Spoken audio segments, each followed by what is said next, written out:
اس وقت ہم ڈمگلا ٹاپ کے مقام پر کھڑے ہیں اور یہ تقریباً 18-19 کلومیٹر کے فاصلے پر ہے مانسرا شہر سے، اور یہ وہ مقام ہے یہاں سے ویو نظر آتا ہے بالا کوٹ سے پہلے کی جو بستیاں ہیں یا علاقہ جات ہیں، مثلا بسیاں ہیں، شوال ہے اور حادثہ کا علاقہ ہے، یہاں سے اس ویڈیو میں نظر آ رہا ہوگا، اور اس کے بعد ہی بالا کوٹ شروع ہو جاتا ہے۔ یہ خوبصورت وادی ہے اور یہاں سے ہی یہ سڑک جو ہے بالا کوٹ کی طرف جاتی ہے اور بالا کوٹ سے پھر یہ سڑک مانسرا کی طرف جاتی ہے۔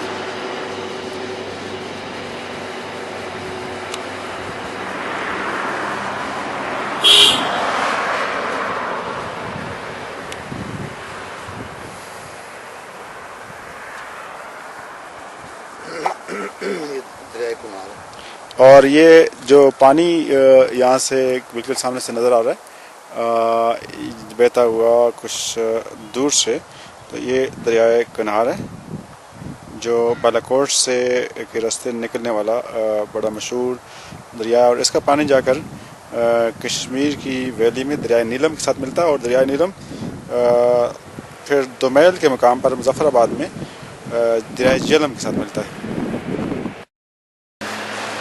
یہ جی آسا کا علاقہ جہاں پر آسا کالج بھی تھا، اور یہ دریا کے کنارے ہے، اور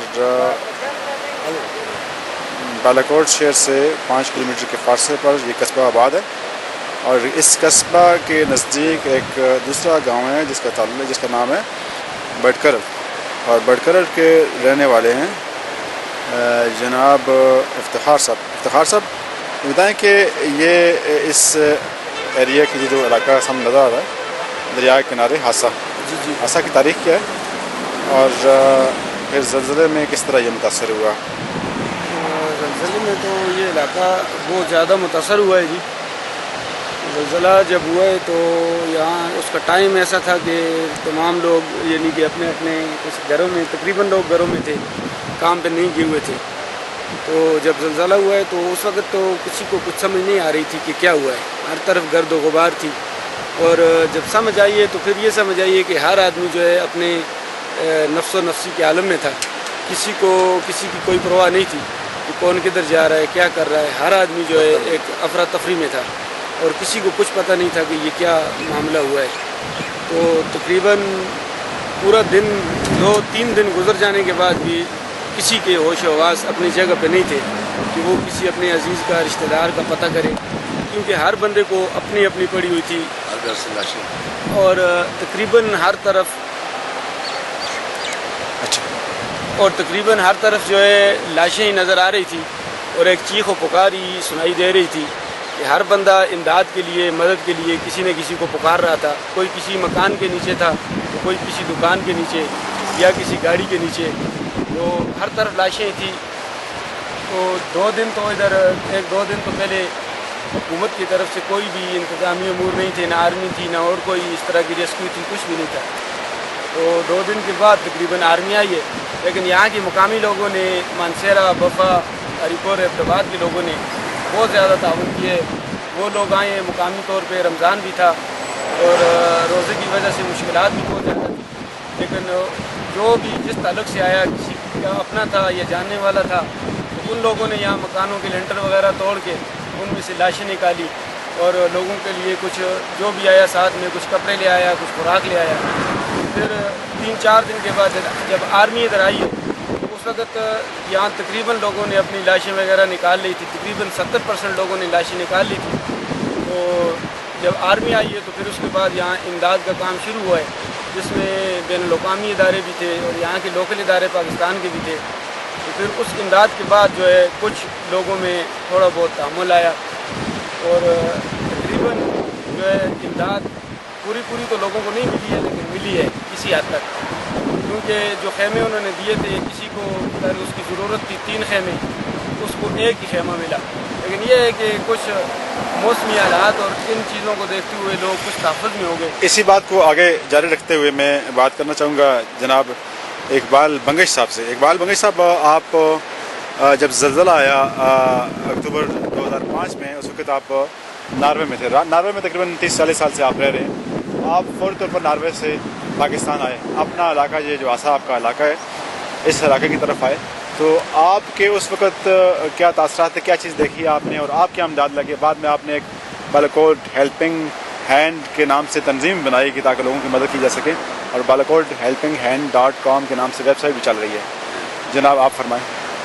جی میں ناروے میں تھا, ٹی وی پہ ہم لوگوں نے دیکھا بالاکوٹ میں زلزلہ آ گیا, تو جب ہم نے فون وغیرہ کرنے کی کوشش کی تو فون نہیں مل رہے تھے.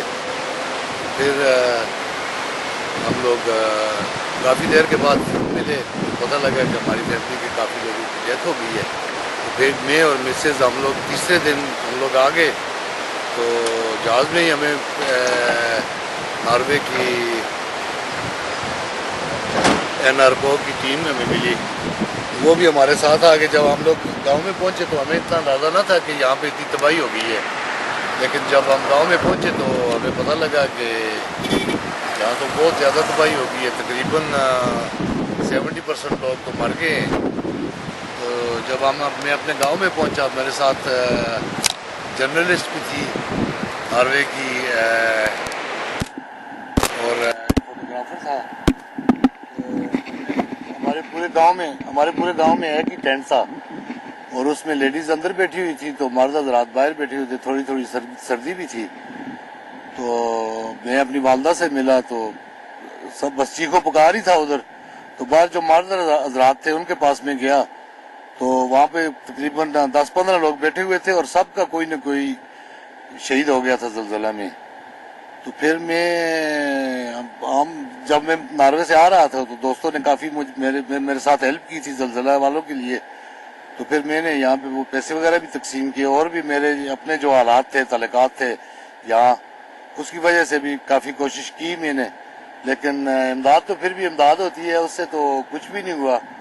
تو پھر اب تو 3-4 سال گزر گئے, 5 سال گزر گئے, تو لوگ تھوڑے سے تو کچھ سیٹ ہوئے ہیں, لیکن گورنمنٹ کی طرف سے یا آرمی کی طرف سے پہلے دنوں میں کچھ کیا ہے. اس کے بعد بس اب یہ جو روایتی کرپشن ہے پاکستان کی, اسی کی نظر ہوگی یہ ساری امداد جو زلزلہ زدگان کے لیے تھی.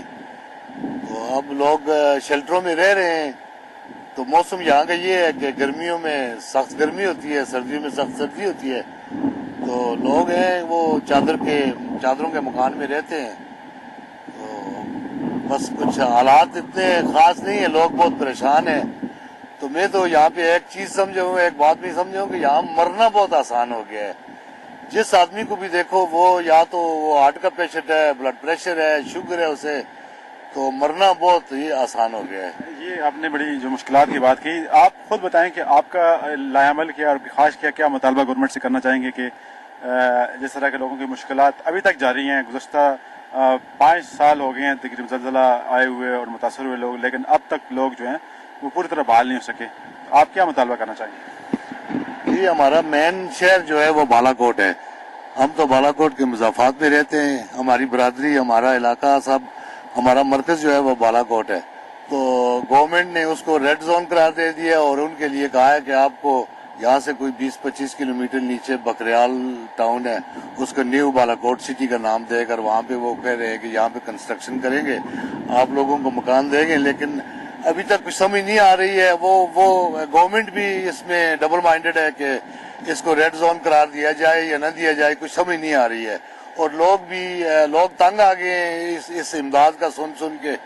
تو کچھ ہو نہیں رہا ہے یہاں پہ, لوگوں کو کچھ ابھی تک لوگ وہ ریلیکس نہیں ہوئے ہیں.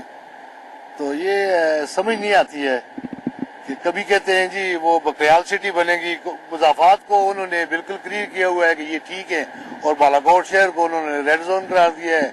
اور اس ریڈ زون کا بھی پتہ نہیں ہے, وہ بالاکوٹ والے بھی پریشان ہیں.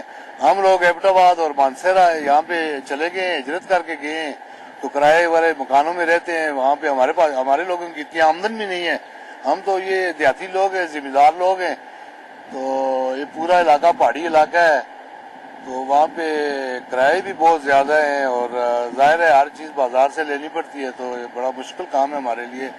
تو گورنمنٹ کو چاہیے کچھ پازیٹیو سوچے, ہر چیز کو اس پہ اپنے لیے ذرا کم سوچیں, ہمارے لیے زیادہ سوچیں.